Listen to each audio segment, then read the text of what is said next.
Vous connaissez le festival d'Avignon, et bien de l'autre côté du pont, dans le Gard, il y a Villeneuve-les-Avignon et son festival Villeneuve-en-Seine, où nous attend Jean-Michel Escafre. Bonsoir. Ce soir, Jean-Michel, vous avez pris vos quartiers dans un véritable village où vivent pendant 20 jours les artistes. Oui, vous avez vu Delphine comme on est bien installé.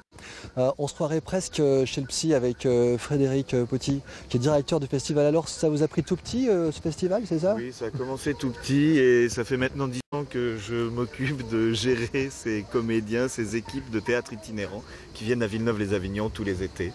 Alors on dit qu'à Avignon il y a le in, il y a le off et puis il y a Villeneuve-les-Avignon avec Villeneuve-en-Seine, c'est vrai? Oui, c'est ça, c'est un troisième festival qui n'est ni le in ni le off. Pour plaisanter, on dit qu'on est le on, le festival qui est en marge de l'autre côté du fleuve pour les Avignonnais, en tout cas, mais du bon côté du fleuve pour les Gardois.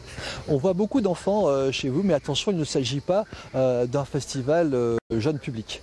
Non, c'est un festival tout public, c'est un festival famille, c'est un festival où on peut venir partager entre grands et petits les découvertes du théâtre. 380 représentations étalées sur 20 jours.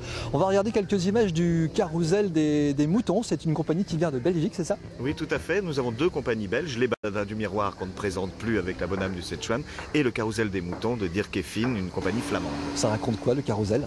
Le Carrousel, c'est une balade onirique avec un piano et un acrobate. C'est assez magique, un piano qui fait de la lévitation.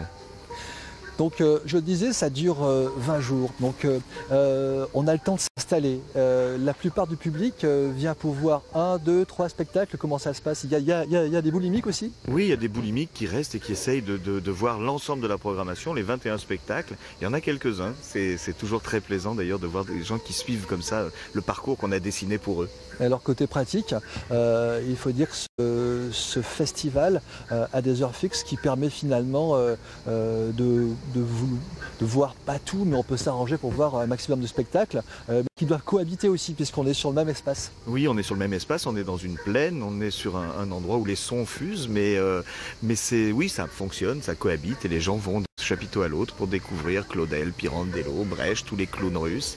Voilà, tout un univers qu'on a essayé de concocter pour eux. Alors maintenant, on vous a réservé une petite surprise. Nous ne sommes pas chez le psy, mais au milieu d'un dispositif particulier.